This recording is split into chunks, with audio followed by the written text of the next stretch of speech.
Football Power Hour. Yo, ladies and gentlemen, what is going on?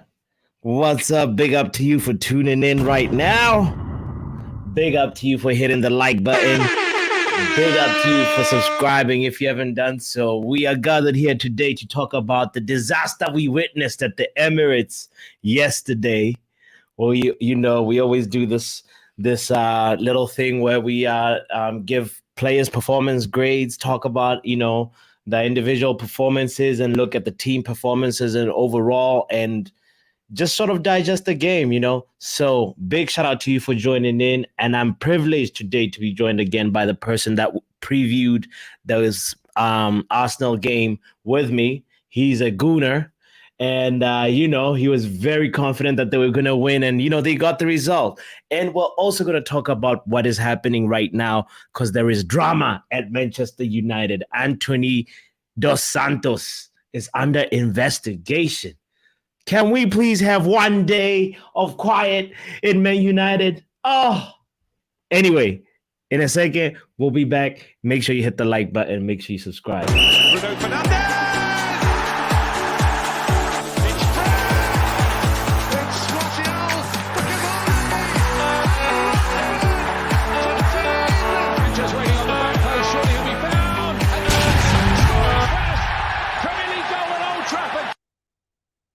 Bruno Mojo.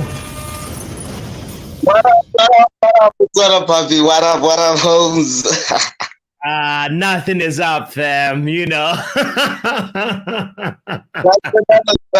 the kind of Declan Rice and the boys. That's only one. Those are the only one. Jesus has risen on a Sunday. Jesus rose.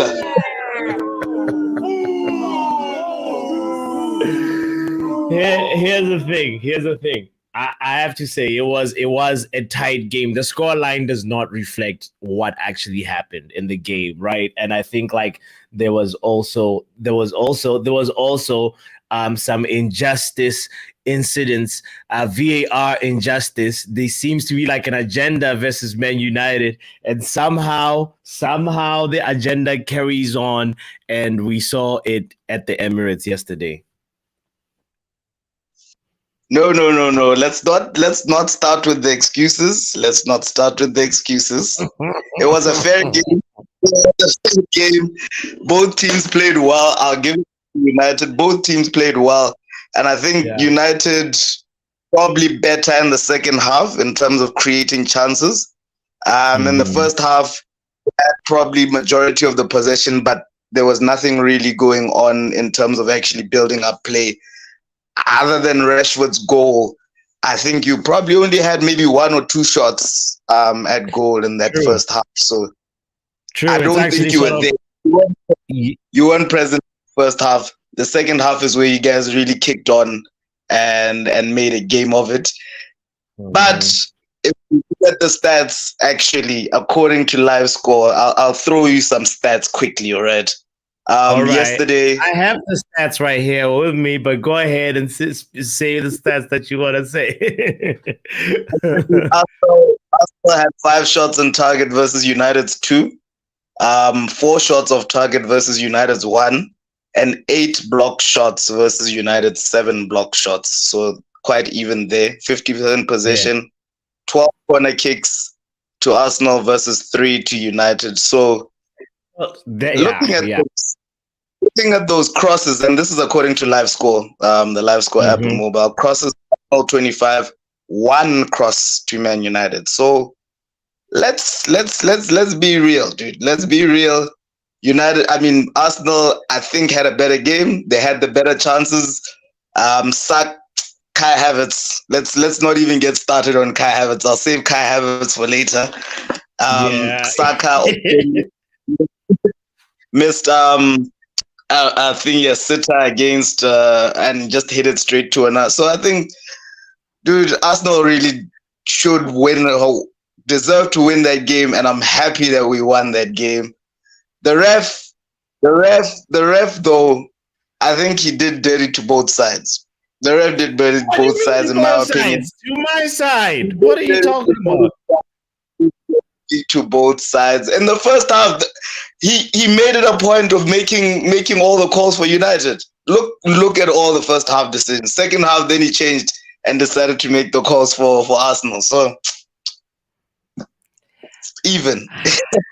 I don't buy that. I don't buy that because here's why. Like, I feel like it should have been a draw. The score line that this game should have ended in should have been at least a draw. If if we're gonna overrule the offside, but which like I actually feel like that was the wrong angle that was used, and we can talk about that too, because I might have the image right here, but like it was a clear offside, and somehow VAR decided to use a weird angle of all angles. Like, what in the world are we doing? Why are people not doing that job?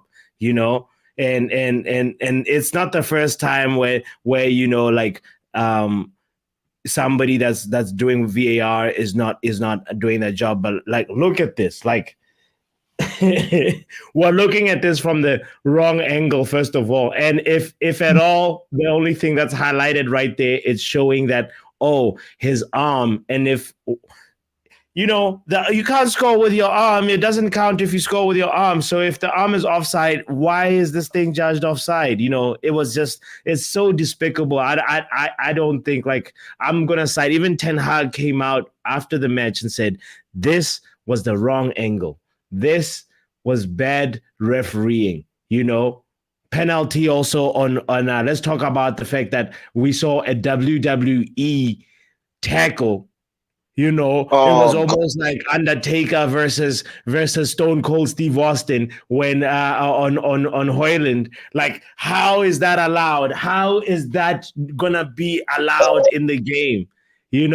At first glance, when I can tell you this, no, because now we're objectively looking at the game. Like, when we're in the match, like, I thought, okay, maybe like Haaland came down too quickly, but after Ten Hag, said that, I went back, looked at the moment again, and I was just like, no. This is wrong. Another moment of injustice real quick that I have to touch on is the fact that what's his name? Saka had his stats showing. Tackle right there. That's a red card offense. Had that been Casemiro, that's a red card offense, bro. VAR didn't intervene. There was just so many moments where I just feel like, Anthony Taylor, we have to launch an investigation and figure out what's going on with your finances, Let's relax. I think Man United are just mad now because, Ferguson isn't around anymore and Howard Webb isn't around anymore, and so the decisions aren't going your way. You can't buy the refs anymore. It's not working out in your favor. So, guys, get over it. That's the way football has been. That's the way we've lived. Enjoy the moment of being on the other side of the coin and busy blaming the refs for a game that, like I said, maybe, like you said, maybe at most you deserve a draw, but you were never going to win. So maybe at most, you deserve to win. But stop blaming the refs, guys. And also, if we want to talk injustices, Lindelof kicked somebody in the face in the first half. He was the last man, and he got a yellow card. Come on. You will claim there was another person. That's happening all the way. No. He's not stopping anybody from a goal scoring opportunity. That was happening all the way at the touchline. That's so far. How is that not a red card? He lunged and kicked the guy in the face. So it's a bit about Saka's thing when he was falling over and his stats showed. He wasn't even lunging. He was falling over and his stats showed. And that should be a red. That should be a red. How does Lindelof not get a red for kicking somebody in the face? Let's keep it back. Let's keep it back. The ref had a shock.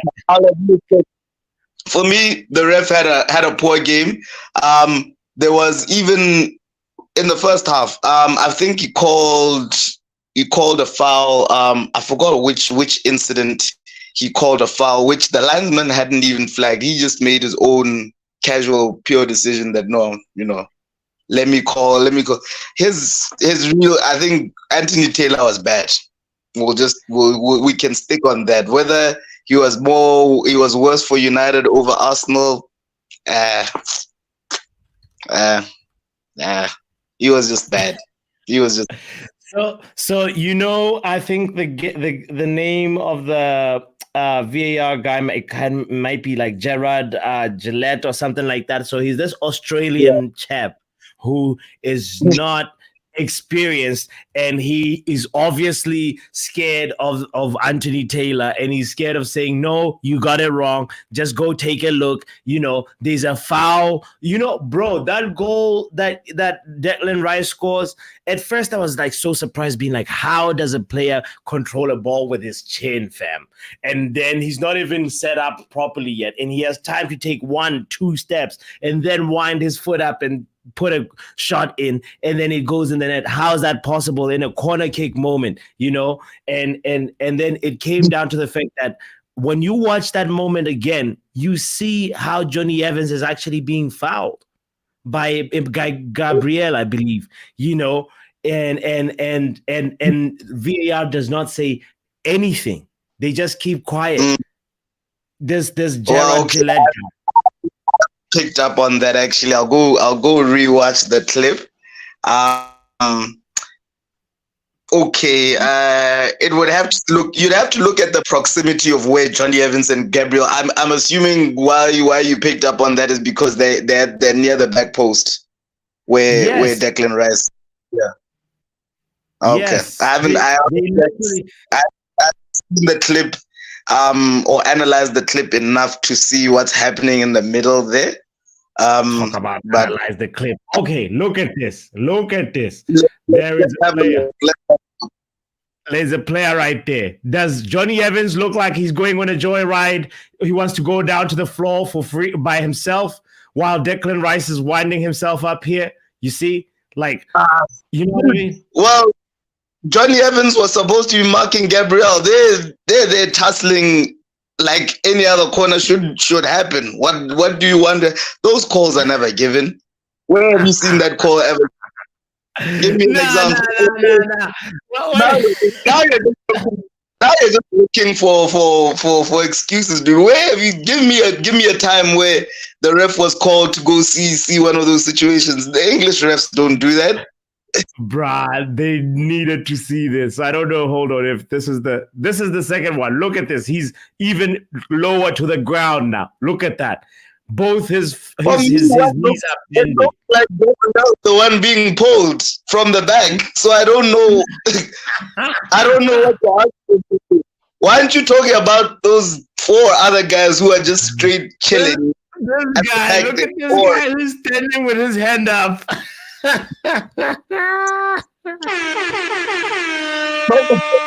about those 4 bystanders at the back, whatever they supposed to be. Maybe this is Casemiro in the foreground, and then Eriksen over there as well. Okay, maybe they are waiting for the pass back, but those 4 bystanders, Declan Rice shouldn't have been alone in the first place. No one was marking him in the first place. So for him to be able to control it on his chin, wait for it to come down, and then take a shot, it means that there was no Man United player looking to mark Declan Rice from the beginning. Can't blame the ref for that.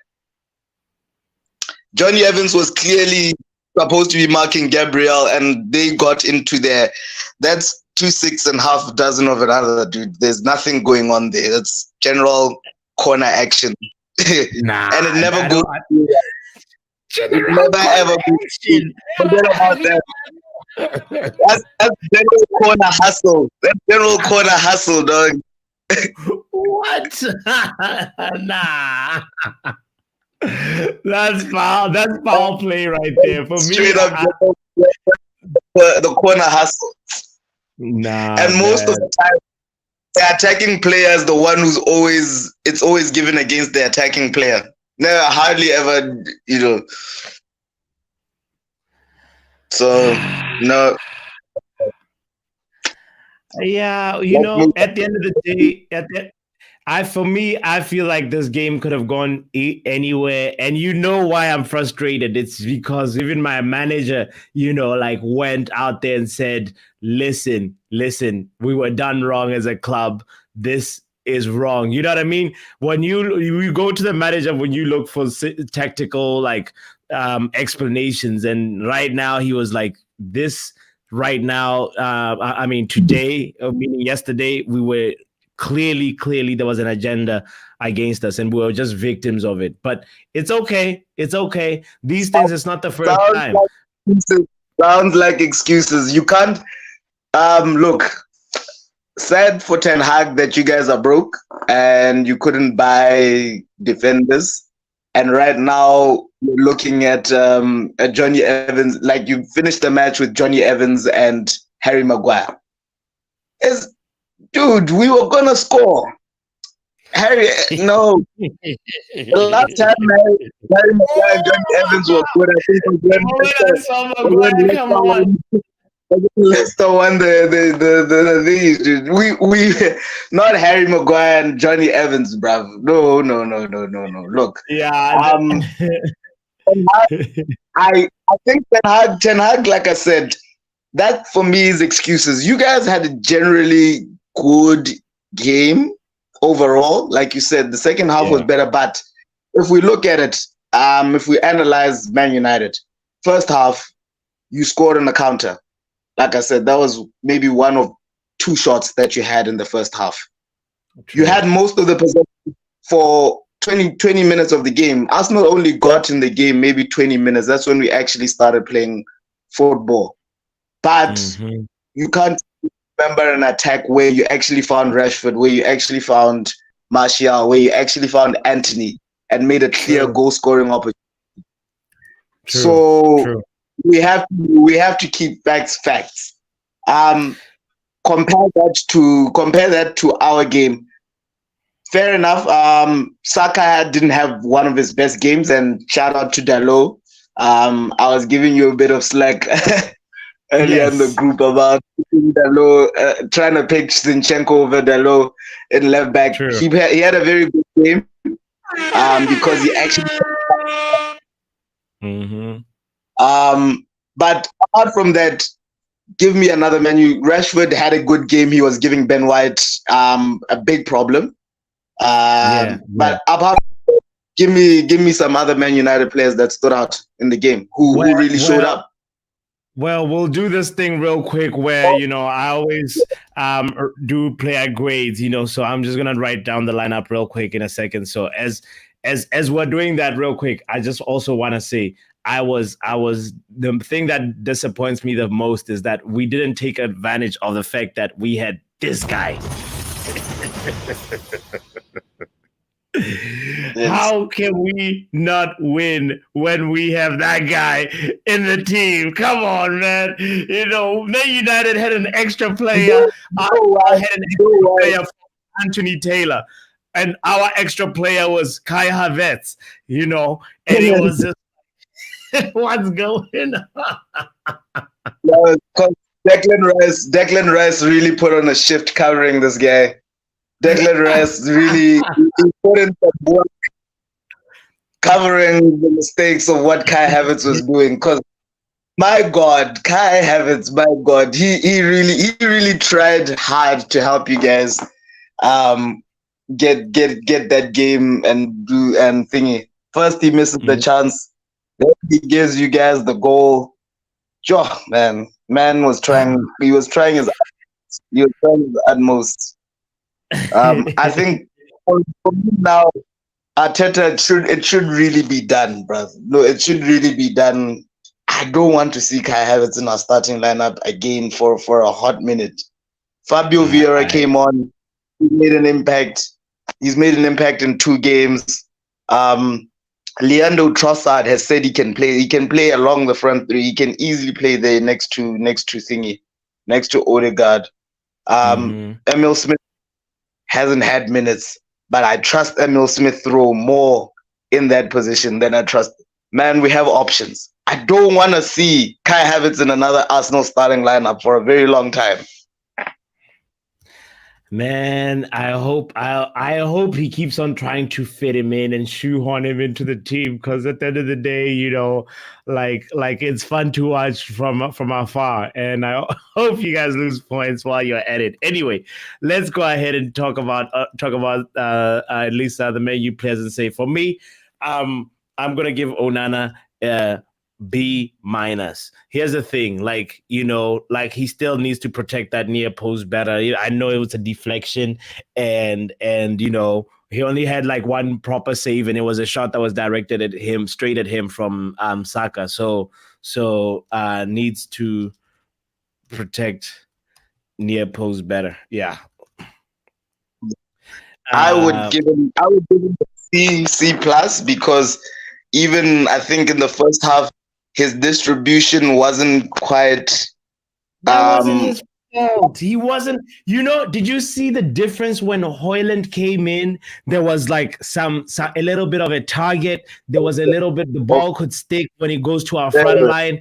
Yeah, I know exactly what you mean. He had about three. He was trying to pick out Antony. Exactly.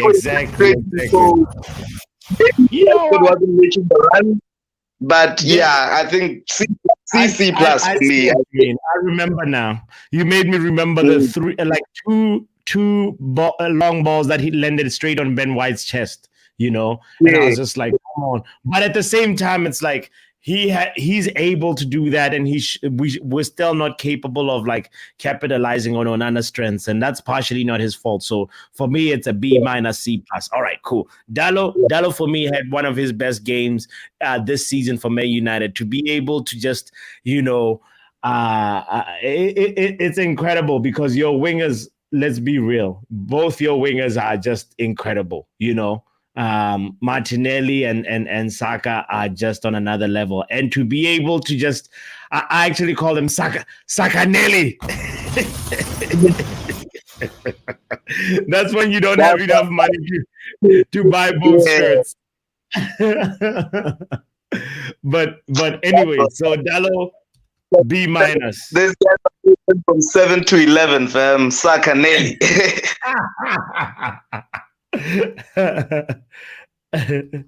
Great defensive work there, for real. Yeah, I think he's definitely probably B plus A minus, because one, that's not his natural position. He's playing on his weaker side, and to stop PFA Young Player of the Month. Yes, good. That's top. That's top. So definitely, probably an A minus there. It was good. I think. You going way too soft. You say A minus.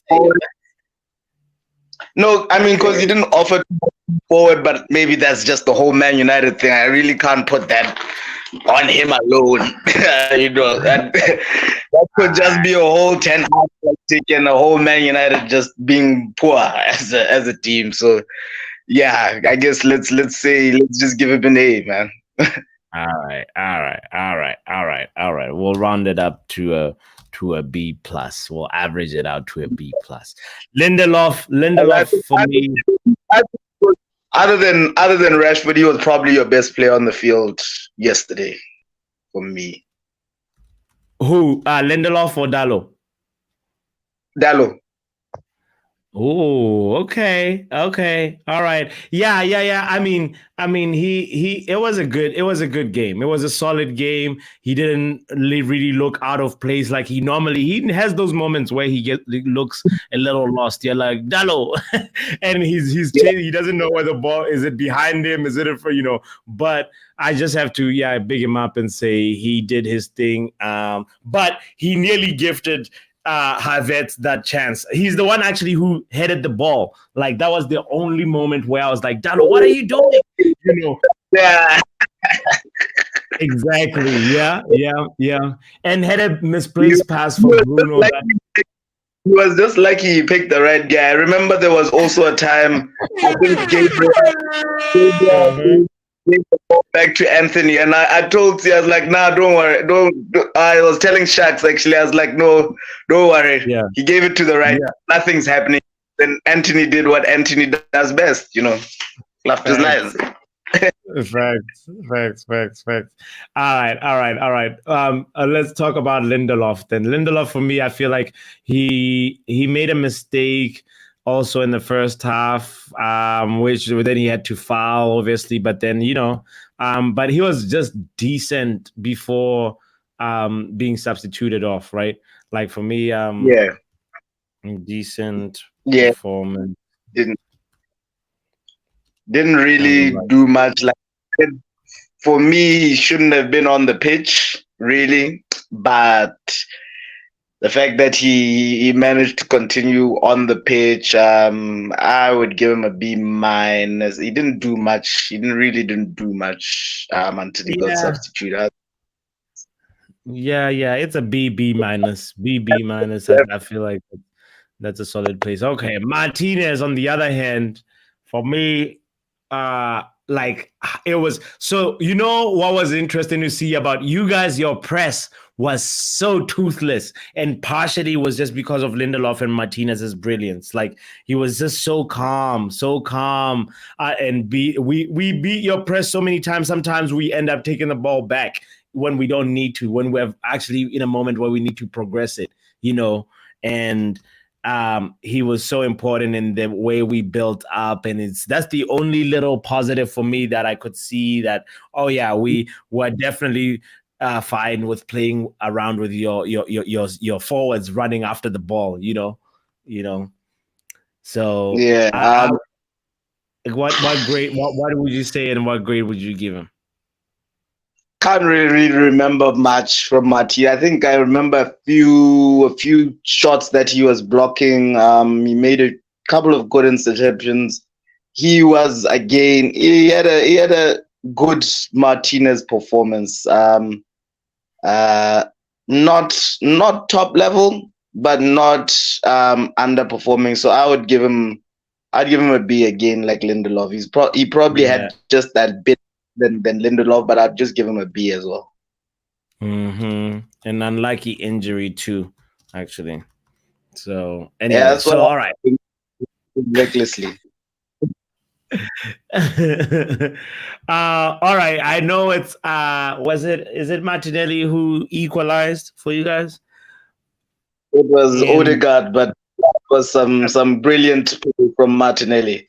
I think AWB had one of his toughest games that I've seen him play. Because Martinelli had this man on edge each and every time. I think AWB is basically what Ben White had against Rashford. Like those Martinelli and Rashford had those two guys panicking and sweating and really working hard.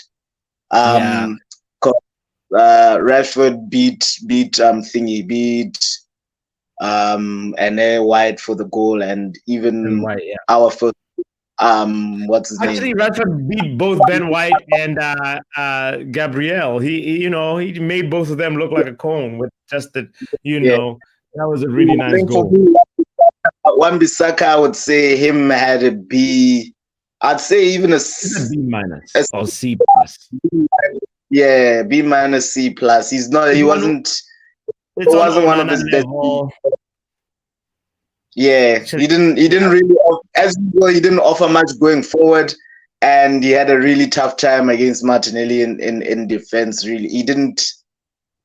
There were a few blocks that he got Martinelli to the touchline, and he got Martinelli just kept getting us corners, but eventually, it was that. It was like he would not let Martinelli cross, which is his job, and then he would end in a corner. So for me, I remember those moments being like, oh yeah, Martinelli couldn't get through. It's a corner, but so it's like, he partially did his job, but like obviously the best thing is to get the ball. So on, if he could get the ball and not put the pressure of a corner, it might have been better. But Yeah. He Okay, was it's a marginal. It's almost a C plus, but it's a B minus. Let's leave it at B minus because Wan-Bissaka has been one of the standout performers, like for Man United so far, like in the last couple of games. So I'll be lenient a little bit on him. All right, let's go to Casemiro real quick. Casemiro for me, I don't Casemiro, how do remember I rate? him. What did Casemiro didn't do? I do not Yeah, remember. Like, man, I yeah, think he I was. saw Casemiro in the first half actually because that's when you guys had possession. But in such a big game, in such a big stage, I didn't see too much impact, like enough impact maybe from Casemiro. Yeah, I think yeah. he kind of disappeared into the shadows a lot for such a big game. For me, Casemiro was a passenger. C minus. I don't know. I did not see him. Big up to Shay Arsenal, who's an Arsenal fan, tuned in, watching. Big up to you. Make sure, Shay. Yeah. Make sure you hit the like button, and that's Shay's message to you. So don't forget to do that. All right, let's quickly go through. All right, um, Eriksen for me was good with the assist, but Yeah, also was almost sort of at fault again for the first goal that we conceded. So he's a bit of a good but bad, you know. probably a straight C, man. Probably a straight C, baby, because it was good assist, but again, also Yeah. maybe he didn't offer himself enough. He and especially that time when you guys had the possession, you would think that's the Mhm. time for Eriksen to shine. That's the time for Eriksen to really try and get the ball, try and pick those passes out to Rashford, but he was non-existent. So I think a Yeah. C as yeah, C minus. Oh Other yeah, than he got this, an assist. If you get an assist, it's hard to is a C minus is harsh. Okay, all right. Yeah, all right, cool. All right. What about oh Lord, Bruno. Ay, Bruno, another man who passenger. disappeared. Maybe very big passenger there.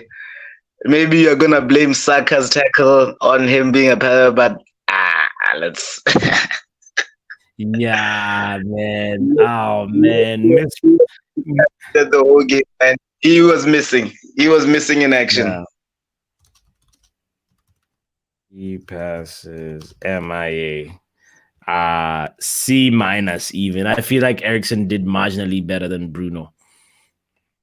Yeah, he did marginally better than Bruno for me. And also Casemiro, you can't put Casemiro. Actually, Casemiro should be a C minus. There we go. Boom. Not a D. Okay, so we also had Rashford, obviously goal scorer. Rashford took his goal well. Uh Other than the goal though, fam, I don't know. I get Out of the goal, he didn't do much. I mean, well, in the second half again, he did get Ben White like turning around a bit Oh and yes, thinking. yes. I He put in he think he put had in a a. you remember I think Hoyland had a moment where he was his back to goal, Rashford created that. Okay, all right, all right, all right, all right. he had a game. I think for me, yes, he was. He was. Yeah, he was maybe a B plus. Like Dello, he had the best game for United because he really looked like he was the only way you guys were gonna score again. Honestly, Yeah. him put together, they looked like they were the only reason that United are gonna score again because Bruno was missing, Eriksen was nowhere to be found. Antony is just Yeah. Antony. Um, And obviously, okay, all right, cool. Yeah. I don't even know if we can just call them because this is just generally what their vibe is. Hella, they just stay like passenger vibes, bro. Passenger settings. People, He's got So default settings. Man, they're just C minuses, C minus guys, D plus guys. Hell, it's these are the guys we're relying on, man. I'm gonna give Antony a D. Well, Antony gets a C minus from me, and then like I think Martial gets a D because his only shot was like 52nd minute. Only shot attempt. And fam, I would put it the other way. For me, I would put it the other way because I could say Martial is not match fit, though he's never ever match fit. Antony's been playing. Right. Yeah. This man is fully match fit, but I still don't see. He's like Kai Havertz. Somebody needs to write a thesis for me. Explain to me what do these guys offer? Like, what do these guys offer to the team? So I can understand why the coaches feel the need to put them in the starting 11 each and every. No, for me, like I know exactly your frustration. Coach is asking how can Rashford get a B plus apart from the goal he was woeful. Like, I mean, he created a chance also, Coach, for Haaland. That moment he turned Ben White like maybe a good 2-3 times. He was our only outlet. He was bro. your only threat, Coach. He was your only attacking threat. He was the only reason that Man United looked like they could possibly score against Arsenal again. I mean, he was really your best player apart from Dello, man. He had the really irrational shot that he took from distance. You're like, Marcus, what are you doing? He's back to factory settings, and that's a striker. Sometimes they just go wild. Odegaard did that. These things happen. Yeah. Well, so Erik, in terms of the tactical battle between Ten Hag and Arteta, bro, how do you feel like the managers did? I'm curious to give like perspective on Ten Hag's grade. With Ten Hag, who are your options in midfield? Yeah, Eriksen. Really, bro. This is your best. This is your best setup, right? With your current squad. I think Ten Hag is between a rock and a hard place, right? Because his squad is not capable of doing what he wants to be done. You can see there's an idea and a philosophy that he wants to build, and that's what was going on in that first half. But there was no linkage between the back and the front. Even with connection, Onana wasn't quite picking up on Rashford's moves, and Rashford didn't know when to move so that Onana can pick him out. Casemiro is 33. He doesn't have that burst of energy in him anymore, like to have possession and maybe get past the player and progress the ball forward. Like I said, Eriksen, unfortunately, was a passenger. I feel that maybe if he had looked for the ball more, he should have been that connectivity between the back line and the front three, and then also Bruno. Him and Bruno really maybe should be the ones interchanging, trying to get that midfield to connect the back line and the front line. So with Ten Hag, I can see the idea. I like your comment in that, the impact subs maybe came on a bit too late. Garnacho had been given game time, starting time, and I think his best position is off the bench. He's not at that age where he's actually gotten that full ability to start games, especially not a big game like this. I think he's better off as an impact sub. But again, the team's a bit light. You got a foul. You got the foul on Martinez. He came off. You had to bring in the good old Captain Harry, which I'm sure not. I think I even heard the Arsenal fans cheering it. As Harry came on the pitch. It was like, we knew how. It's hard to get Antony, right? Because I laughed and I was like, but he's not serious if he thinks he's gonna win a game like this with Johnny Evans and Thingy at the center of their defense, but maybe those aren't that's things he can't avoid and he can't do. Really, I think your biggest problem with United is your big transfer didn't go through this season, and it seems to be delaying for whatever reason because the Americans don't want to go. So keep the Glazers in, and hey man, we will be having the. Get out of here, fam. Don't say that. They will get eriktenhag fired. They're still gonna cause the problems between eriktenhag and the Sanchos and the other players, and because they really are just making it great for us sure. Ops, man. Yeah, So I hear some of what you're saying. Not everything you're saying. Some of what you're saying. I gotta say real quick, Kush, and there's a review that needs to happen. Apparently, Kush says Rashford doesn't know when to move, but gets a B+. So he's like, how can Rashford get a B+? Apart from the goal, he was woeful. So 2 moments gets him a B+ for real. Kush is saying that he had 3-on-2 where he took the shot instead of feeding Haaland. Yeah. So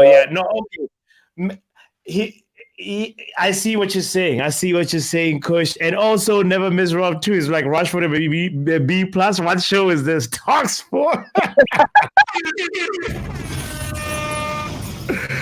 Okay, all right. We're trying to get to the top sport levels, man. Just talking. Right. Big up to another Arsenal fan in the chat. Luca in the building. Luca AFC. That's a fellow Gooner for you right there, so, big up. Luca. Yeah. Okay, well, let's review Rashford real quick, kid. Let's look at his performance. I mean, when you kind of look at his individual stats, it's like, all right, he took a total of 5 shots. He only created 1 chance, which is really poor. His XG is 0.47. Expected goals on target is 0.5, which is actually not good. Yeah, big chances missed 1. Touches he took 28. Successful dribbles, only 50% of his dribbles were successful. But however, he was dispossessed only once. So and he was involved in a couple of defensive actions, like he's had a 1 ball recovery, 1 defensive block. He won 3 duels. And 40% of his ground duels were won, which is actually really bad. Okay, so because of his ground duels, some of that's really bad. Okay, we'll move it to a B. I think that should be where Rashford's grade would be. That's yeah. So, but according to Diallo is man of the match. He didn't. Maybe because he scored a goal, he's just a bit higher than Aaron Wan-Bissaka. But yeah, he's just about as good as Lindelof and Martinez was. Decent performance. They were the glue that helped Man United not look as terrible as you guys could have been. Yeah, man. Crazy. Anyway, it was a game that was packed with drama, packed with overruled decisions, overruled offside. I mean, a penalty that was cancelled. Kai Havertz should have gotten a yellow card. If you remember how we lost our Invincibles record, right? That game had a disaster of ref making decisions. So these are generally what happened in Man United Arsenal games, man. It's just about who took out the envelope, and I guess this time we won. Yeah. Whatever. Big up to y'all. It was a good game. I guess we'll see you guys when you come to Old Trafford. It's not gonna be easy. Like, one thing is that was the first time we've won 3 home games back to back. Since I think 1990. Okay. So we're starting to build a fortress against you guys again in terms of our home field. Now it's time for us to come break the Old Trafford bogey, and it's one of the last games of the season. So we're gonna have to see how far we are in our respective races. Obviously, you guys will be racing thereabouts in the Conference League with the Conference League guys, and them homies, while we're up in the title race. with this guy in there. I doubt it. If you have this guy, look, title race, I'd say forget about that, fam. But I'm just being silly, fam. But yeah, we'll see what significance that game has, because it's definitely one of those few games. I think at the end of the season, for all we know, it could be the top 4 between us.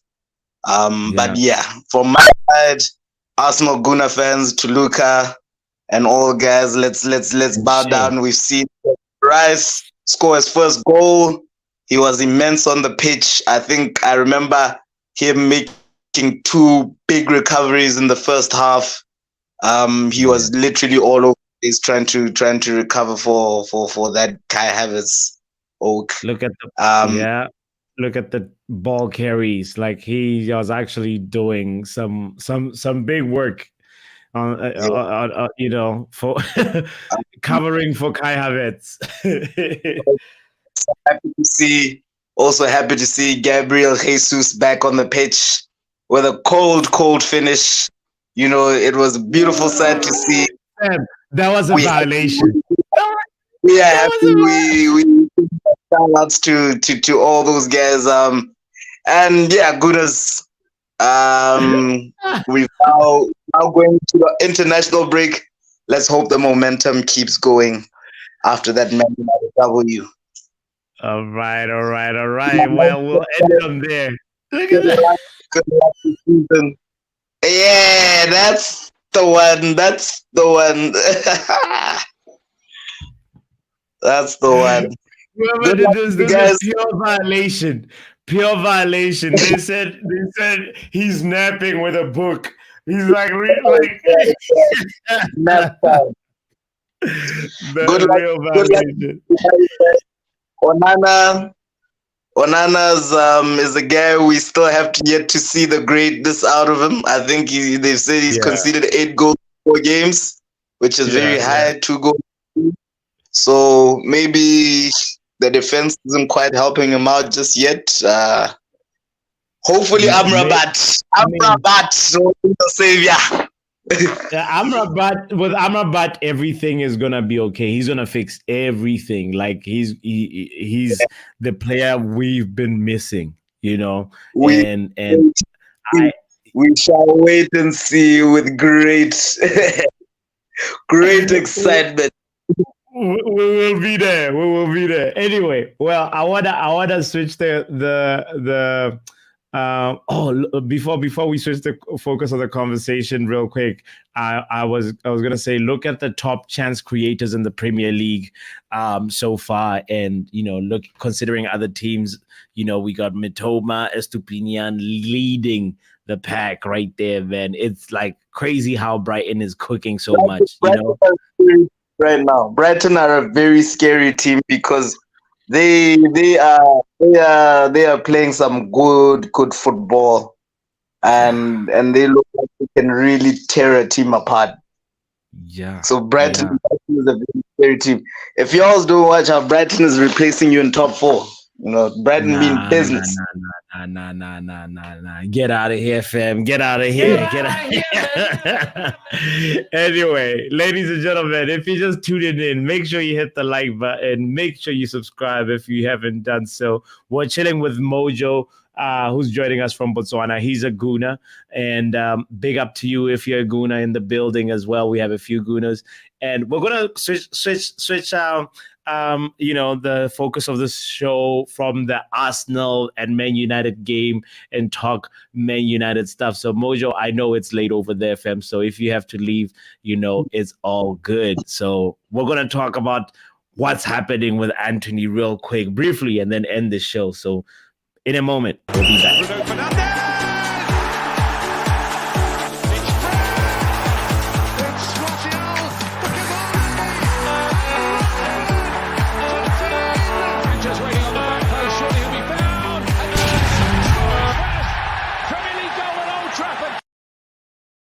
All right, Man United never gives you a day of calm. It never gives you a day of chill, bro. Like right now, when we thought, okay, we had issues about, with Mason Greenwood, we've shipped him off, next thing we're hit with a bombshell. So real quick, news have come out that Antony is being investigated by Greater Manchester Police after being accused of attacking his ex-girlfriend by the Telegraph. That's reported by the Telegraph. And, Greater Manchester United Police is aware of the allegations made and inquiries remain ongoing to establish the circumstances surrounding this report. We will not be commenting any further at this time. It's crazy because now there's all this uproar around Antony. This thing has been looming in the background while the Mason Greenwood stuff was happening, and now it's just fully dropped. And now there's this talk that Antony will probably be dropped from the national team. While this investigation is ongoing, and in terms of the stuff that's being investigated, apparently it's a whole bunch of things where there is pictures and videos. Pictures and videos and text messages and messages of threatening nature from Antony to this particular individual. So it's wild, man. It's wild. It's wild at Man United right now. I think that's the life that social media has brought about. Obviously, it's terrible news to hear. If it's true, I think again, like you said, all the news is it's alleged. It's really tough. It's really tough. I think it's really tough on the player because basically their whole life stops, and then they can't be playing football anymore as the investigations happen. And it's the same as really any workplace. You never want to see these things happening for any employee that you have. Right. But it's important, I guess, for Man United to ensure that as a team, as a club, that they ensure that the investigations are done properly. That the full truth comes out, and that everything is done above board and according to how it is. And obviously, it also depends what evidence there is there. I think what was difficult with the Rashford one is that the evidence was so clear and it got so shared on social media. So the Greenwood one, yes. Sorry, the Greenwood, so not Rashford, the Greenwood one. So he was already judged by the court of public opinion, even if the actual say nothing was done, and the whole process of the law is a very complicated one. Why the case didn't go through is based on a number of factors, but because the court of public opinion had already found him guilty, whether the case is dropped or not, it makes it hard for then the employer to say that they can bring this person on, because the court of public opinion includes some of your employees. It includes some of the people that will work with Marcus Rashford going forward. And for for the club to go forward and for the environment not to be toxic, they need to ensure that everybody under the banner Man United at least feels they've been heard and that their opinions are they're taken care of. So it's a shame for Thingy, man. It's a shame for Antony. Good luck to him, and hopefully he doesn't get harshly thingy by the court of public opinion as Marcus Rashford did. And man, we'll have to wait and see. I mean, I think also, these athletes also, maybe again, social media. I think these athletes also need to know that with the rise in social media, they really have to take better care of their statuses and their around people. Obviously, true. I can't say Antony is in the wrong. I really, I don't have These are allegations. I have no. Only Antony and this girl actually know what truly happened, and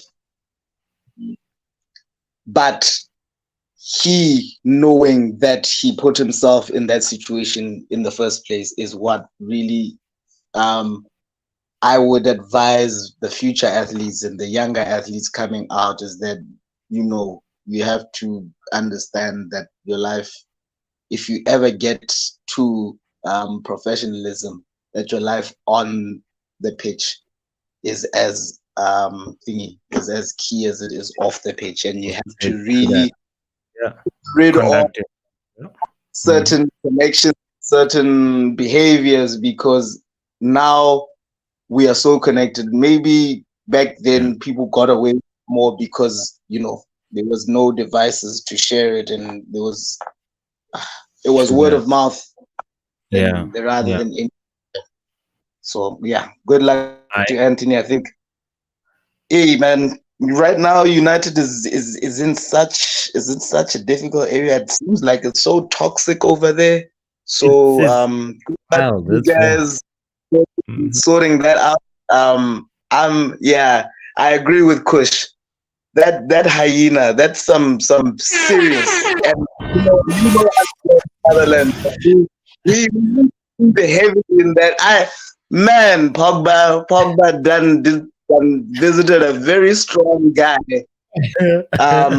Who's number on United right now? I think it's the same. It's the same with the Yaya Toure and Pep thingy. Once Yaya Toure forgave, and they shook hands and really they made. You guys holler at Pogba and just be like, man, dude. But I think on that note, let me leave you, Man United guys, to wallow and cry and be sad about your situation. I mean, back to the season, man. Thank you. I'll see you guys. We're almost done with the show anyway, but it was a pleasure. It was a pleasure having you, my G. Appreciate you so much. And man. Let's regular fans, man. Keep hitting the like, keep joining, keep sharing. Botswanapapi all the way. Football Power Hour. Oh man. Yes, sir. What you do? Get you on another episode. I think probably we'll see after the international break what's going on. Yeah. Cheers, mate. And definitely the theater of dreams is gonna be the theater of nightmares, son. Don't come over there thinking you're gonna get some 3 points or a point. We're gonna annihilate you. Okay? We're gonna skin you guys. I'm dead.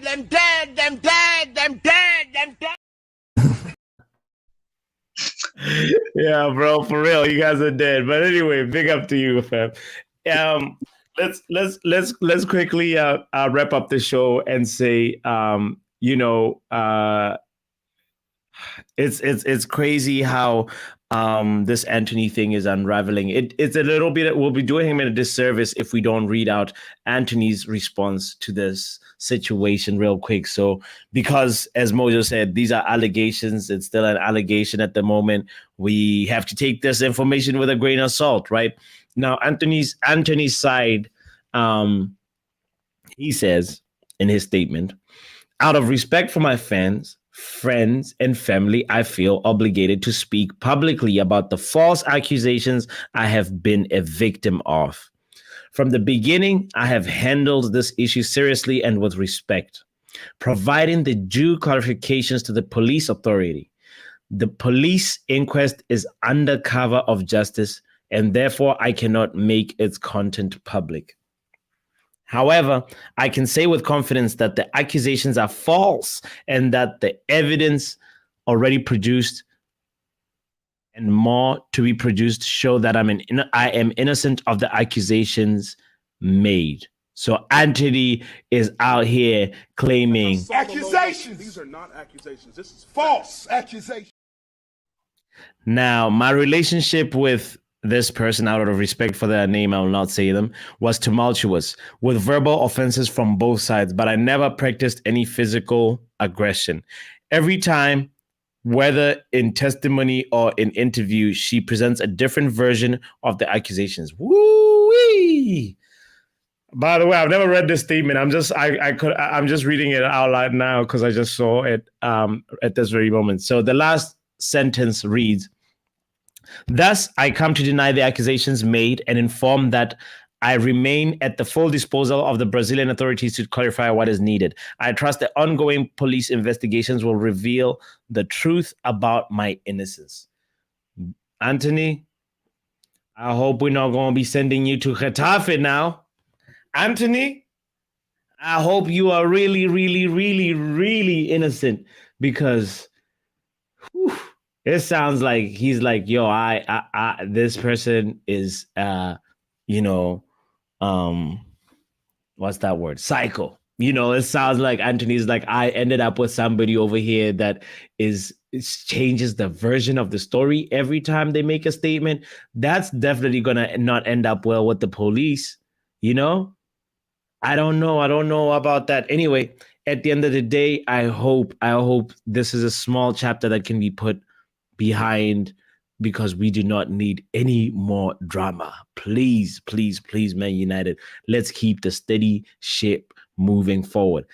About 1 hour ago, by the way, Fabrizio Romano had just tweeted that Mason Greenwood has arrived at Getafe after loan move completed on deadline day. And there's a picture of Mason Greenwood with the Getafe shirt. And yeah, this was actually putting an end to some of the speculation that Getafe fans were against Mason Greenwood coming through. And there was, I bet fractions of them that reacted. But at the end of the day, people need to, I think it's time for Greenwood to start rebuild himself and start a new chapter, and for us as well to heal and not have to deal with him. So let him be and let us be. And as for Antony, my man, you better figure this thing out. I do not want see another player. It's like, well, cursed. It's that Pogba curse that Chris is talking about. Jody, I say big up to you, by the way. I appreciate you for tuning in. And I know you came towards the end of the stream, but I'll speak on the Sancho situation as well. The Sancho versus Ten Hag standoff is another drama, locker room instability, turbulence moment that we do not need at Man United. I have no idea. How, when things kind of looked like on the surface it was going to be a stable, Ten Hag, a stable season. Ten Hag has things under control. But oh Lord, 1 minute in, news has just dropped that Antony has been dropped from the national team. Oh my God! As we're talking, Antony has just been dropped from the national team of Brazil. Oh, Lord, Antony, what have you done? What's up with these guys?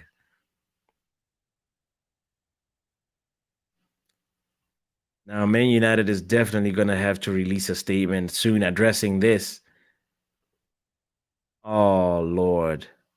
Man United, what a club. What a club we have.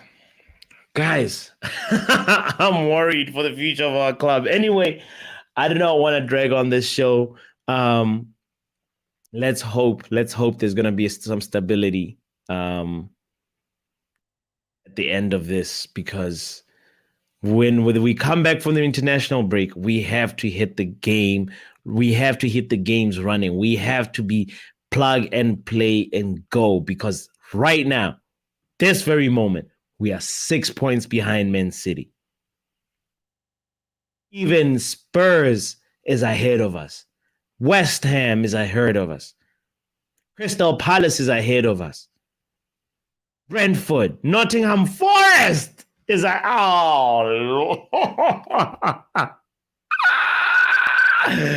oh, Manchester United. We have Aston Villa as well ahead of us. I know it's only the 4th match day, but we have to do better. We have to do better, because these 38 match days, right? So there's still a long way to go. Let's support Man United and help bring positivity. Glazers, it's time to get your ass out of here. Anyway, don't forget to hit the like button. Don't forget to subscribe. Manchester United versus Arsenal ended 3-1. All good at the Emirates. We will be back when we host them at the Etihad. Big up to you. Peace. People will duck, won't you? Yes. Common violence. That's your job.